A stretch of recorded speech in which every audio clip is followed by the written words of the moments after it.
Muy buenos días, seguimos con la serie de nuestro estudio Creyendo para Vida, basada en el Evangelio de Juan. Hoy con el estudio La alimentación de una multitud. La realidad está en que este Evangelio de Juan nos ha dejado muchas cosas muy buenas hasta ahora y apenas vamos por el capítulo 6, versículos primeros de este Evangelio, y que en ellos encontramos esa intención del apóstol de que podamos nosotros depositar nuestra fe en el Señor Jesucristo. Qué bueno que nos acompañan en este arranque de la iglesia Cristo Vive, Iglesia Bíblica Bautista, una iglesia en formación. Nos estamos reuniendo de momento en casa, teniendo reuniones los domingos por la mañana a las 11 y a las 8 de la tarde los días jueves, pero también estamos alquilando un lugar ahí en Toledo Capital, y el próximo sábado 19 de febrero a las 6 de la tarde tendremos nuestro esfuerzo evangelístico en el edificio Iberdrola, en la calle Berna número 1, en la primera planta, sobre Avenida Europa. Ahí está el edificio claramente ubicado por los que nos pudieran acompañar.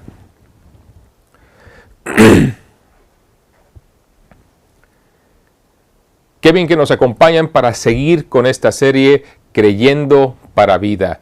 Creyendo que Jesús es el Hijo de Dios para que tengáis vida en su nombre. Las cosas que el apóstol Juan escribió en el Evangelio que lleva su nombre, donde él eligió 7 milagros dirigidos por el Espíritu Santo para poder comunicarnos la identidad y corroborar el hecho de que Jesús, nuestro Señor Jesucristo, es el Dios encarnado. ¿Saben? De todos los milagros que el Señor Jesucristo hizo, de los muchos milagros que el Señor Jesucristo hizo, Juan escribió y describió solo 7. Y llegando al capítulo 6, que es el que el capítulo que tenemos para estudiar en este momento, nos encontramos con el milagro de la alimentación, conocido como la alimentación de los 5,000. Yo le he titulado la alimentación de una multitud. Y la razón para ello es porque esta alimentación de estos 5,000 varones fue sin contar a las mujeres y a los niños. Y si les tomamos en cuenta aún nada más especulando cuántos pudieron haber sido, tendríamos que valorar que al menos pudieron haber sido alrededor de 10,000 a 15,000 personas. Y algunos aún cifran la cuenta mucho más alta, pero siendo conservadores digamos que 10,000. Ahora, algo interesante de este milagro es que es uno de los pocos que los 4 evangelistas narran: Mateo, Marcos, Lucas y Juan. Vas a poder encontrar y comparar la manera en la cual el Señor, en las diferentes perspectivas, nos muestra en el cuadro completo de lo que fue esta obra maravillosa. Ahora, más aún, podemos y debemos analizar y darnos cuenta que el Evangelio de Juan, habiendo elegido solo 7 milagros y ya habiéndonos proporcionado algunos de ellos, vemos que en el inicio estos milagros estuvieron más bien orientados a una persona o a un pequeño grupo, y aún hechos, digámoslo así, con demasiada discreción, donde en ocasiones las personas que fueron beneficiadas del milagro no se enteraron de inmediato que el Señor había realizado un milagro, como fue el convertir el agua en vino en las bodas de Caná. Por lo tanto, encontramos en este milagro, un cambio, claro, en la narrativa, porque también hay que agregar que no es que el Señor haya haya manifestado estos milagros solamente hasta este momento, pues aún como nos narra el Evangelio de Juan, mucha gente se había reunido con él porque estaba él sanándonos, estaba él ministrándonos, porque habían escuchado de las señales que hacían en los enfermos. Dice Juan capítulo 6, y vamos a irlo viendo para ir desplegando esta enseñanza el día de hoy. Dice: después de esto, Jesús fue al otro lado del mar de Galilea, el de Tiberias, y le seguía gran multitud, porque veían las señales que hacía en los enfermos. Entonces subió Jesús a un monte, y se sentó allí con sus discípulos, y estaba cerca la Pascua, la fiesta de los judíos. Insisto, hay que señalar, le seguía gran multitud porque veían las señales que hacía en los enfermos. Estaba haciendo muchos milagros el Señor, y por lo tanto la gente empezó a seguirlo multitudinariamente al Señor Jesucristo. Por eso mismo, Nicodemo, recordarán, Él reconocía que Jesús provenía del Señor porque, como él mismo dijo, Maestro, sabemos que has venido del Señor, de Dios como Maestro, porque nadie puede hacer las señales que tú haces si no está Dios en él o con él. Y eso fue después de haber sido registrado en el capítulo 2 el milagro de haber convertido el agua en vino, el primer milagro registrado en el Evangelio de Juan. Y como decimos también, y como más bien el apóstol Juan nos narra en el Evangelio de Juan, es que el Señor hizo muchísimos milagros más. Y como él decía en una frase idiomática, una expresión, una hipérbole, cuando él dice que el Señor había hecho muchos milagros más, que pensaba él que si fueran escritos todas las obras que el Señor había realizado, no cabrían los libros en el mundo. Ahora, esto dándonos a entender justamente la cantidad tan grande de milagros que el Señor había hecho. Sin embargo, Dios lo dirigió, insisto, a compartirnos estos 7. Y estamos en la alimentación de los 5,000 más los niños y las mujeres que no fueron contados, la multitud que el Señor alimentó con tan solo 5 panes y 2 peces. Ahora, dice la Escritura, cuando alzó Jesús los ojos y vio que había venido a él gran multitud, dijo a Felipe, ¿de dónde compraremos pan para que coman estos? Pero esto le decía para probarle, porque él sabía lo que había de hacer. Felipe le respondió, 200 denarios de pan no bastarían para que cada uno de ellos tomase un poco. Uno de sus discípulos, Andrés, hermano de Simón Pedro, le dijo, aquí está un muchacho que tiene 5 panes de cebada y 2 pececillos más. ¿Qué es esto para tantos? Entonces Jesús dijo, haced recostar la gente. Y había mucha hierba en aquel lugar, y se recostaron como en número de 5,000 varones. Y tomó Jesús aquellos panes, y habiendo dado gracias, los repartió entre los discípulos, y los discípulos entre los que estaban recostados, asimismo de los peces cuanto querían. Y cuando se hubieron saciado, dijo a sus discípulos, recoged los pedazos que sobraron, para que no se pierda nada. Recogieron pues y llenaron 12 cestas de pedazos, que de los 5 panes de cebada sobraron a los que habían comido. Aquellos hombres entonces, viendo la señal que Jesús había hecho, dijeron, este verdaderamente es el profeta que había de venir al mundo. Pero entendiendo Jesús que iban a venir para apoderarse de él y hacerle rey, volvió a retirarse al monte él solo. Seguramente has escuchado muchas predicaciones de la alimentación, o más bien basadas en la alimentación de los 5,000, en este milagro que el Señor realizó. Seguramente muchas de ellas han enfatizado el asunto de traer nuestros bienes, traer nuestros recursos al Señor, entregárselos a Él para que permitamos que naturalmente Él haga su obra y Él los multiplique, en el sentido de que cuando uno consagra sus talentos, consagra sus recursos al Señor, sin importar que sean pocos o que sean muchos, Dios los usará y los hará valer. Es verdad, estos principios podemos sustraer de esta enseñanza, pero yo quisiera animarte a que veas al menos un enfoque distinto en esta mañana, un enfoque que nos permita confrontarnos de otra manera en torno a este pasaje.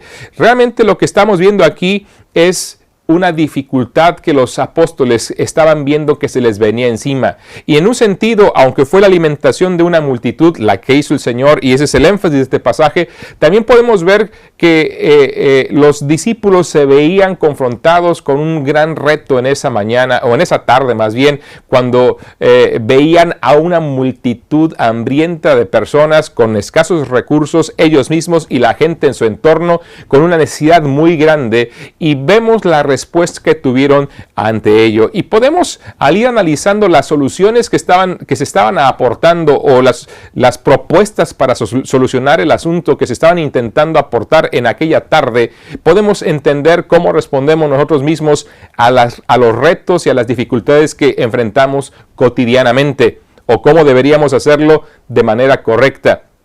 Vamos a empezar.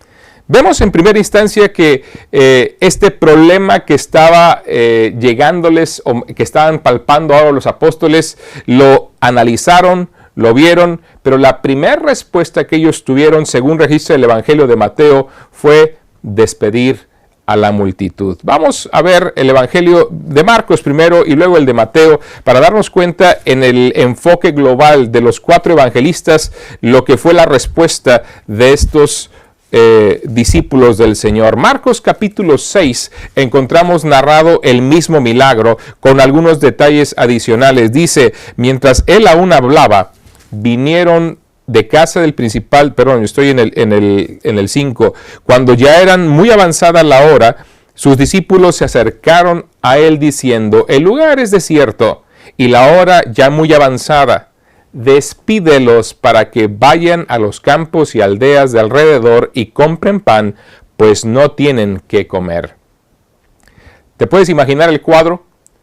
Los apóstoles, viendo que el Señor había trabajado todo el día, que la gente venía y venía y venía para ser ministrada por el Señor, enfermos venían, el Señor los curaba, enseñaba del reino, como dice el Evangelio de Lucas, les instruía, les sanaba y estuvieron así todo el día seguramente.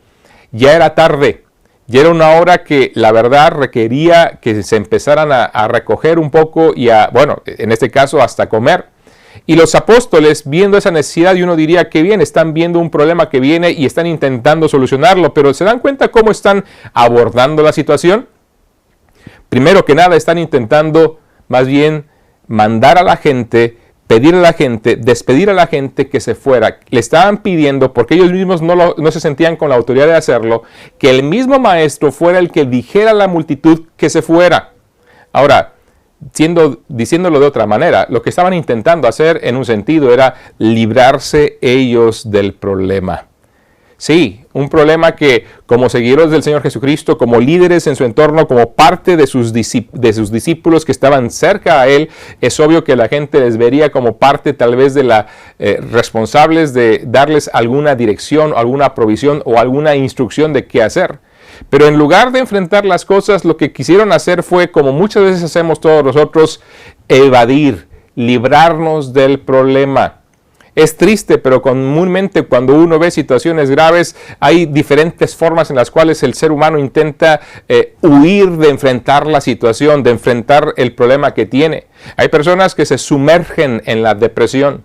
Sí, es cierto que también hay personas que llegan a padecer depresión por motivos fisiológicos, pero muchas veces son simple y sencillamente actitudes, donde una persona se sumerge en la depresión, se mete a la cama, duerme demasiado o come demasiado y vuelve a dormir, sintiendo que al meterse en su cama y luego levantarse ya se habrá desvanecido tal vez su problema. Otros más están buscando otras salidas más dramáticas. Tristemente, la gente cuando está enfrentando un problema que siente que no tiene solución, llegan hasta el extremo de quitarse la vida. Saben ustedes que es uno de los problemas de salud pública más severos que estamos hoy sufriendo aquí en España. Saben ustedes que más o menos 3.500 personas tan solo en 2020 se quitaron la vida por sumergirse en el problema, en muchos problemas y no ver la solución, y que vieron en la muerte la solución supuesta. Es triste, pero la gente está, la verdad, con muchas cargas en su propia vida y en lugar de enfrentarlas, están buscando salidas fáciles. Hay otros tantos que están buscando por otros medios huir de la realidad. Personas que se meten solamente en los deportes, personas que se meten a la televisión, a las películas y que se escapan de la realidad por horas. Y no me refiero a una película o una serie, sino que están todo el tiempo sumergidos en esos mundos, ausentes por completo de la realidad. Sí, así es como a veces todos nosotros respondemos de alguna u otra manera, y a lo mejor tú tienes otras maneras de huir de tu responsabilidad, huir de enfrentar alguna dificultad que te aqueja el día de hoy. Lo malo está en que los apóstoles, viendo que la tarea era la verdad, grandiosa, era muy sobrecogedor ese asunto de dar de comer a 5,000 varones, más mujeres, más niños, tal vez 10, 15,000 personas entre todas ellas. Era una tarea imposible para cualquier persona. Aún pregúnteselo a cualquier mamá que se enfrenta a la tarea de dar de comer a su familia, de preparar los alimentos y no por irlos a conseguir, sino tan solo el hecho de saber qué vamos a dar de comer cada día, un menú diferente, porque algunos no quieren repetir de un día para otro y más en nuestros tiempos. Yo recuerdo en mis tiempos que no importaba si fuera en la semana comiéramos una sola cosa, no importaba, el asunto es que había comida, pero ahora parece que un día quieren una cosa, otro día quieren otra, y las mamás o los que estén preparando la comida están pensando en idear qué podemos preparar para que el niño, para que la niña coma. Sería bueno dejarlos con hambre unos días para que vean que comen cualquier cosa que les pongan delante, aunque sea de lo que digan que no les gusta, porque es obvio que cuando uno tiene hambre, uno quiere satisfacer el hambre. Y no le importa lo que le pongan tanto por delante mientras sea un alimento y pueda uno valerse de ello. Pero se dan cuenta, intentaron solucionar el problema deshaciéndose del problema. Eso por un lado, pero también en la vida espiritual, sabes que a veces tú y yo estamos intentando evadir los problemas porque no queremos seguir creciendo en el Señor. Cuando viene una dificultad a nuestras vidas, ¿qué es la reacción? ¿Cuál es la reacción primaria que realizamos al enfrentar una enfermedad, al enfrentar un accidente, al enfrentar una pérdida de trabajo, al enfrentar algún otro tipo de problemática? Casi siempre nuestra petición en oración al Señor es: Señor, quítame esta enfermedad. Padre, ayúdame con esto y hazlo a un lado de mi vida. Que yo no sienta más dolor, que ya encuentre pronto trabajo. Ahora, es obvio, queremos esas cosas. Pero, ¿no te has dado cuenta que a lo mejor lo que estás haciendo es huir y no querer aprender de lo que Dios te está enseñando en ese momento?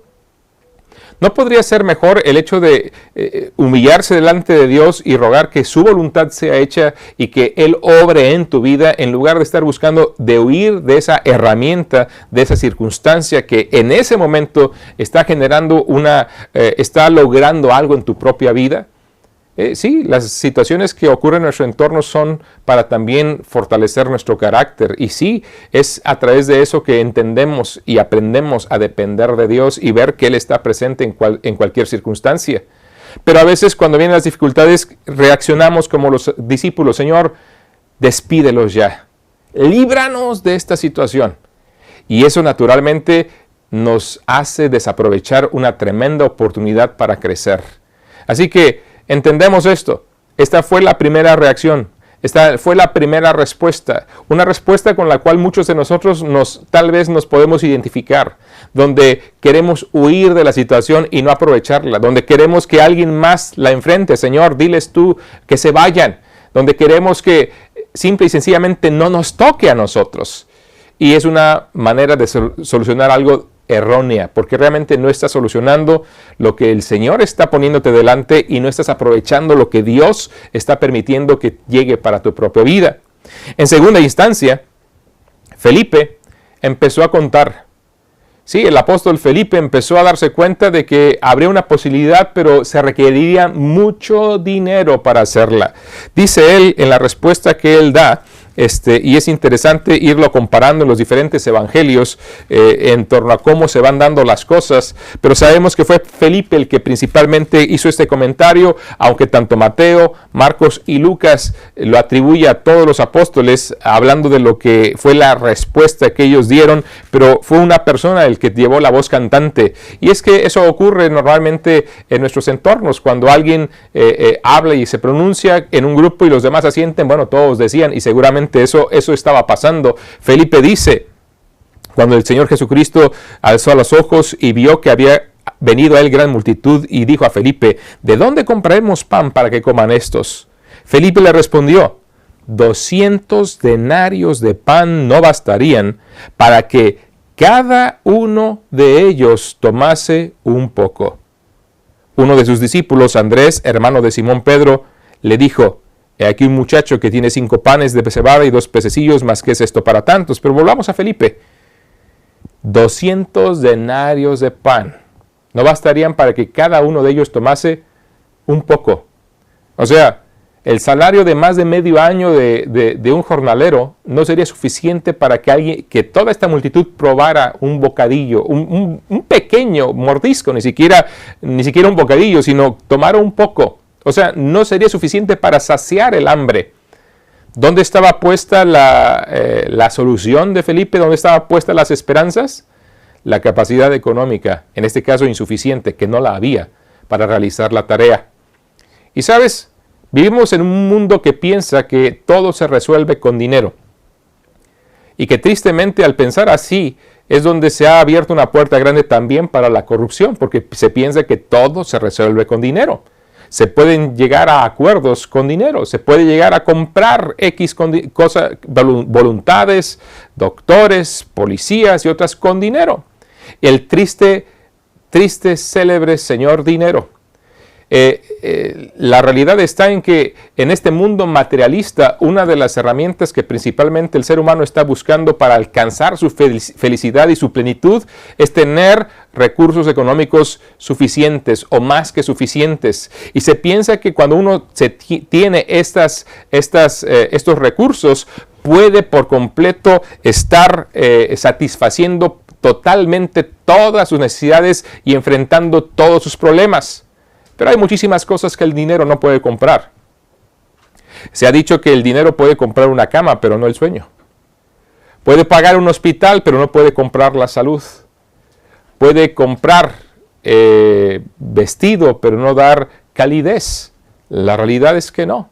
Y podríamos hacer una lista de innumerables cosas que el dinero no puede comprar, que es lo que el hombre más está buscando.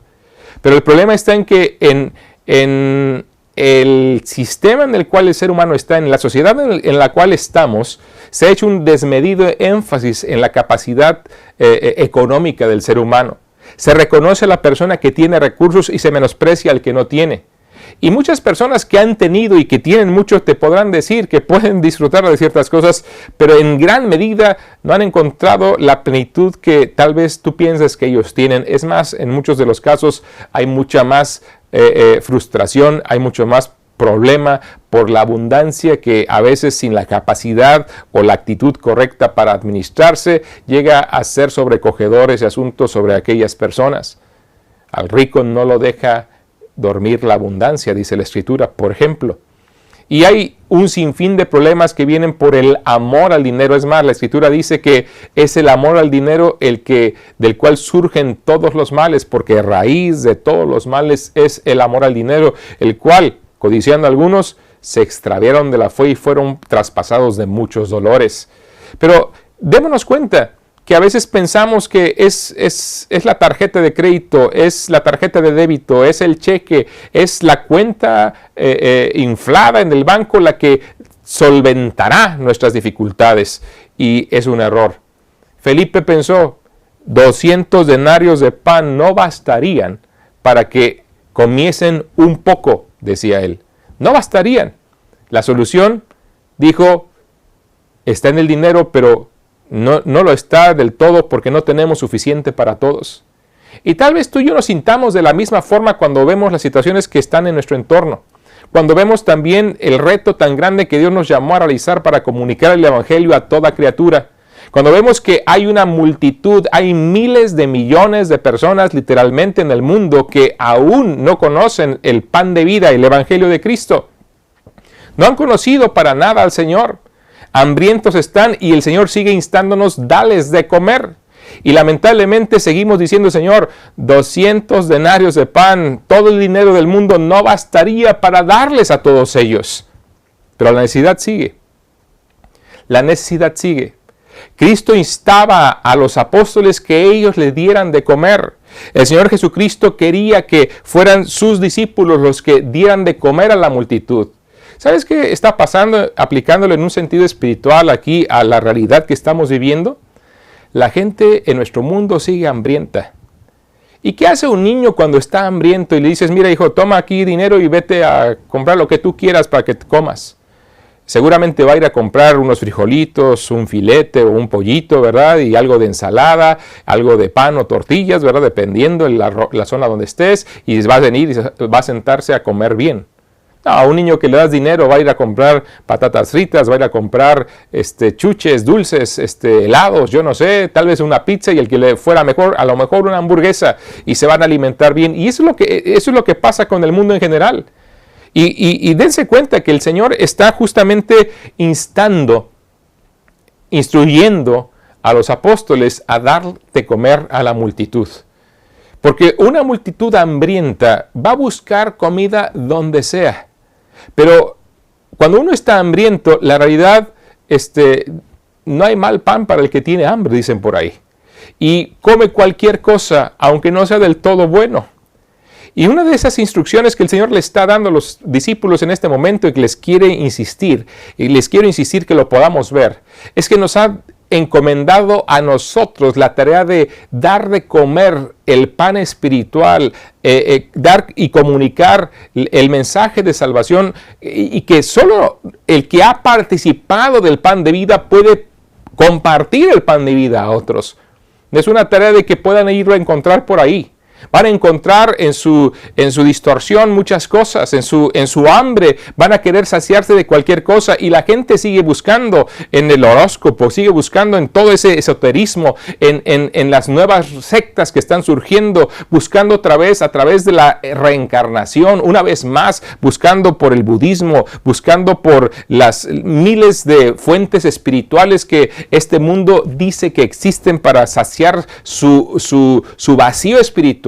Están buscando a través, sí, del materialismo, están buscando a través de la diversión extrema, de los viajes, de las pasiones, llenar un vacío que no se dan cuenta que manifiesta el hambre que tienen y la necesidad que tienen tan grande del Señor. Y por eso está diciendo el Señor, dales vosotros de comer. No dejen que vayan a buscar comida por ahí para alimentarse de cualquier cosa, sino que quiero que ellos puedan alimentarse de la verdadera comida, como Él más adelante les dice en este mismo capítulo. Pero los apóstoles no habían entendido eso. Pensaban que tenían que comprar, pensaban que tenían que hacer algo más, y no estaban dispuestos, querían despedir a la gente. Querían librarse del problema. Pensaban que dependía de sus recursos y estaban errando en cada propuesta que traían. Luego tenemos a Felipe. Felipe que simple y sencillamente hace cuentas, y al hacer sus cuentas aún se le quedan cortas. Y otra vez podemos vernos reflejados en la respuesta de Felipe. ¿Cómo limitamos nuestro servicio al Señor por nuestras propias limitantes? Lo limitamos a Él, limitamos el servicio porque decimos no podemos, porque decimos no somos capaces, porque decimos no tenemos suficiente. El Señor no le está preguntando a Felipe cuánto tienes, le está diciendo dales de comer. El Señor no le estaba preguntando a Felipe ¿te alcanza para darles de comer? Le estaba diciendo dales de comer. ¿Sabes? No es el asunto de cuánto tienes, sino que lo que tienes lo traigas delante del Señor. Y eso claramente lo hemos reflejado en la siguiente solución con Andrés, el hermano de Simón Pedro. ¿Sabes que Andrés tenía esta bonita actitud de estar buscando ser parte de la solución y no del problema? ¿Sabes que también Andrés tenía esta bonita actitud de interesarse por la gente, y lo vemos siempre conectado con otros y trayendo a la gente a Cristo? Y mira cómo aquí el cuadro se viene cerrando. Porque el Señor está diciendo que les den de comer a la multitud. Y ellos están viendo su incapacidad, diciendo, no, despídelo, Señor. Señor, bueno, si lo hacemos nosotros, nos costaría muchísimo dinero y no lo tenemos. Y luego llega aquí Andrés y entiende que hay que hacer algo. Que el Señor ya pidió que les dieran de comer. Y va por ahí, se mueve y encuentra un muchacho que tiene 5 panes y 2 peces y lo trae al Señor. Ahora, hay que reconocerle eso a Andrés, que estuvo intentando solucionar el asunto y trajo aquello al Señor. Lo que no tendríamos que imitar de Andrés fue la manera con tanta incertidumbre que trajo las cosas al Señor. Porque hay que reconocerle que lo hizo. Pero veamos cómo él responde, o qué es lo que él dice cuando trae al muchacho. Dice el versículo 8, uno de sus discípulos, Andrés, hermano de Simón Pedro, le dijo, aquí está un muchacho que tiene 5 panes de cebada y 2 pececillos, mas ¿qué es esto para tantos? ¿Te das cuenta? Las respuestas, despídelos. Señor, 200 denarios de pan no nos alcanzarían para que todos probasen algo. Cuesta mucho. Y luego viene otro que al menos trae algo y dice, pero bueno, esto es, si 200 denarios de pan no era suficiente, pues 5 panes y 2 peces, ¿qué es esto para tantos? ¿Te das cuenta la serie de dudas, de incertidumbres, de actitudes que estaban embargando a los discípulos? Ahora no les juzguemos. Estaban respondiendo como tú y yo hubiéramos respondido en aquel momento. Y el que más o menos libró fue Andrés, y aún en su solución hay duda, hay incertidumbre, hay una sensación de incapacidad que es manifestada por cómo responde al Señor. Ahora veamos esto.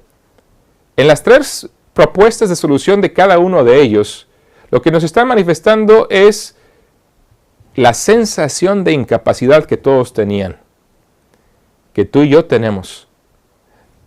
No podemos, son muchos.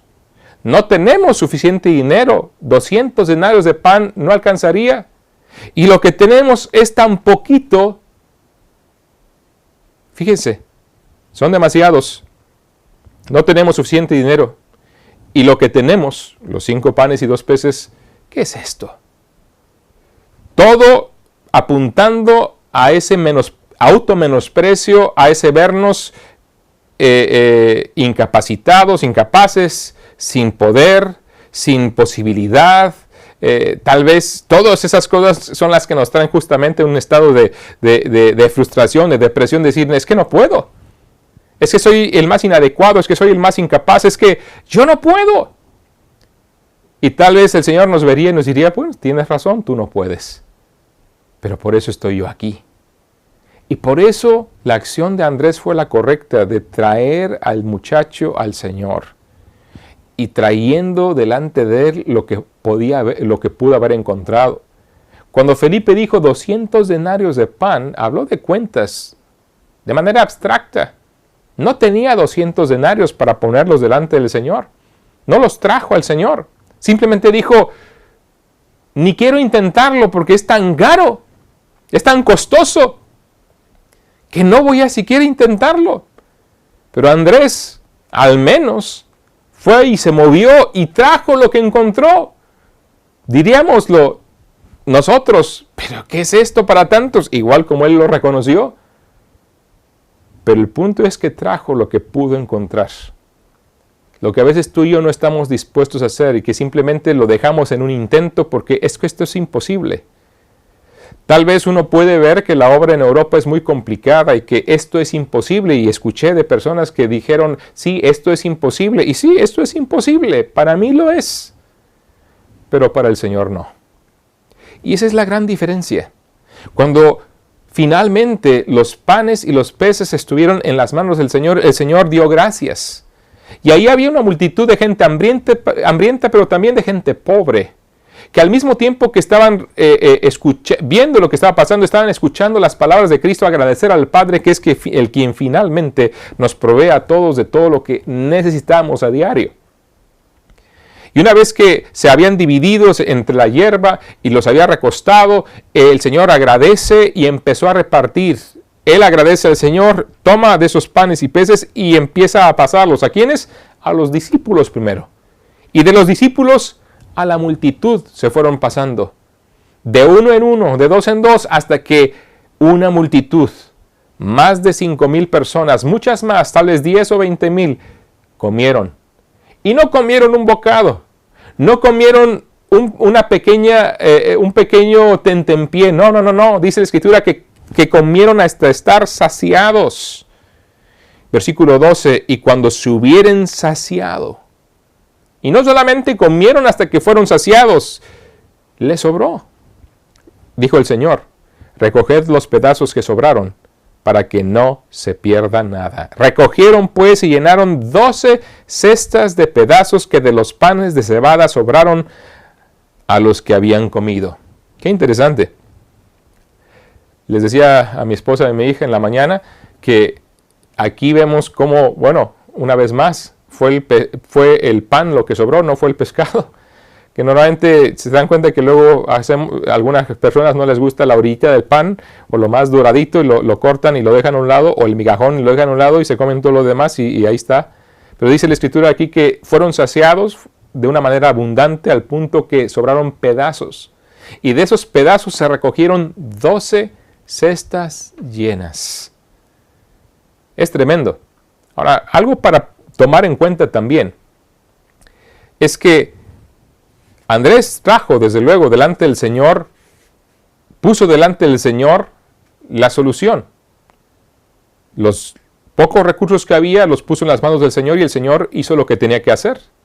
Pero fue el Señor el que realizó el milagro. El milagro fue hecho por el Señor y no por los discípulos.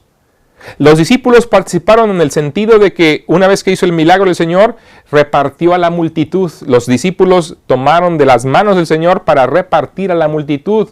El milagro no está en nosotros. Nosotros no somos obradores de milagros. Y dicho sea de paso para todos los farsantes que andan por ahí queriendo montar sanidades, montar milagros para simple y sencillamente manipular a la gente, quiero decirles esto.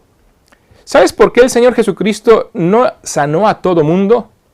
¿No dio de comer a todo el mundo y no lo sigue haciendo aún ahora? ¿Puede hacer milagros? Sí. No estoy diciendo que no haga milagros. Estoy diciendo que no lo hizo a todos. Es más, cuando vemos los primeros milagros registrados en Juan, los hacía de manera íntima y aún pedía en muchos casos, no lo digas a nadie. Llegó ahí con el paralítico de Betesda y había una multitud de enfermos ahí. Y no lo sanó a todos, sino a aquel paralítico que ni siquiera le conocía. Y no lo reconoció nunca como el Mesías, por cierto. Fue sanado, recibió el milagro y no se enteró siquiera quién lo había hecho. Fue después que lo encontró en el templo que se dio cuenta y fue a acusarlo con los fariseos. Mira, este es el que me dijo que tomara mi lecho y anduviera para librarse un poquito de las consecuencias de andar quebrantando el sábado, él. Ahora, ¿sabes por qué el Señor no sanó a todos? ¿Sabes por qué el Señor no dio de comer a todos? ¿Sabes por qué? Porque lamentablemente muchas veces nos convertimos simplemente en gente convenenciera, que vemos y buscamos nuestro beneficio momentáneo, circunstancial, y es lo que estaba pasando ya en ese momento. Dice la Escritura que aquellos hombres entonces, viendo la señal que Jesús había hecho, dijeron, este verdaderamente es el profeta que había de venir al mundo. Ahora noten algo, noten lo que no dice. No reconocieron que este es verdaderamente el Mesías que Dios había prometido, el Emmanuel, Dios con nosotros. No dice que creyeron realmente en él, dice que le reconocieron como el profeta, el simple profeta. Pero entendiendo Jesús que iban a venir para apoderarse de él y hacerle rey, volvió a retirarse al monte solo. Ahora, mucha gente simplemente está buscando el milagro, pero no al hacedor del milagro. Querían hacerle rey para que le siguiera dando de comer, y aún más adelante, ya lo veremos la semana entrante, el Señor les confronta porque le estaban siguiendo no porque querían en él, no porque veían las señales, sino por la comida que les había dado, porque saciaron su estómago. Es más, miren nada más lo que dice. Versículo 25, y hallándole al otro lado del mar, le dijeron, Rabí, ¿cuándo llegaste acá? Respondió Jesús y les dijo, de cierto os digo, que me buscáis no porque habéis visto las señales, sino porque comisteis el pan y os saciasteis. Trabajad, no por la comida que perece, sino por la comida que a vida eterna permanece, la cual el Hijo del Hombre os dará, porque a este señaló Dios el Padre. ¿Sabes? Los que andan disque haciendo milagros justamente están apelando a esa actitud que la gente tiene, que están buscando simplemente el beneficio del supuesto milagro. Ahora habría que preguntar realmente quién es quien está ejecutando los milagros, si es que realmente están realizándolos, pero les digo una cosa de entrada, no es el Señor.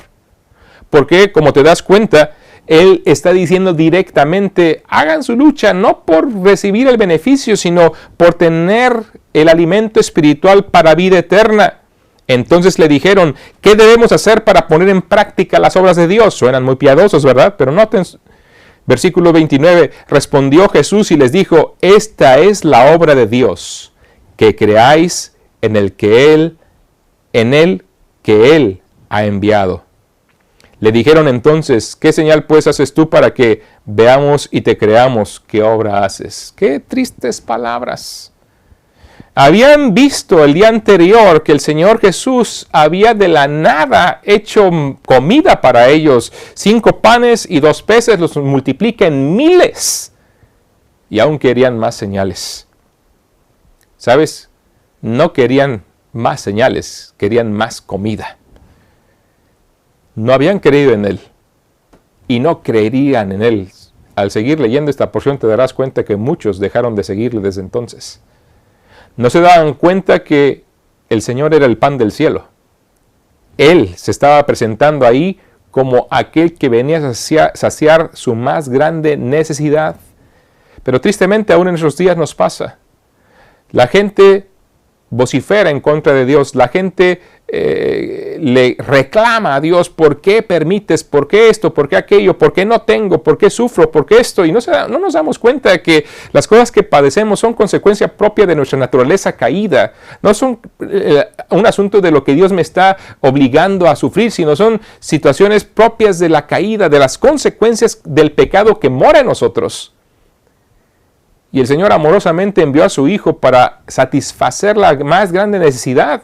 El ser humano, separado de Dios por causa de nuestra maldad, de nuestro pecado. Y dirás: yo no soy tan malo, yo no hago mal a nadie. Tal vez seas una persona moralmente buena y eso te lo puedo creer en parte. Pero ¿realmente sigues tú sin fallarle a Dios y sin rebelarte en nada? ¿Realmente nunca has mentido? ¿Jamás en tu vida has codiciado? ¿Todo el tiempo has honrado a Dios y has honrado a tus padres? Absolutamente sin fallar en tu vida en ningún momento de tu existencia. Y te digo, nada más con eso, sin ir más a fondo de los demás mandamientos que en la Escritura hay, te aseguro que todos seríamos convictos, porque todos hemos fallado en mayor o menor grado en esas áreas, y por lo tanto requerimos, o más bien somos merecedores del juicio de Dios, que es la condenación eterna. Pero Dios en su amor decidió juzgar a su Hijo, ajusticiar a su Hijo, poniendo en su cuerpo santo nuestra maldad para poder derramar su ira justa, ajusticiar a su Hijo, para que tú y yo no tuviéramos que sufrir esa condenación que se cierne hoy sobre la cabeza del que no ha creído. Y habiendo juzgado mi pecado en su cuerpo, Cristo se levantó victorioso de la tumba para darme fe y esperanza que cuando yo me arrepentí y le confié mi destino eterno a Él, Él me ha perdonado y me ha salvado y ha satisfecho cabalmente mi más grande necesidad. Hoy puedo tener mucho, puedo tener poco, pero eso ya no importa. Lo importante es que hoy tengo a Cristo en mi vida y Él me ha perdonado y me ha salvado. No lo habían entendido la gente en su entorno. Estaban buscando más señales.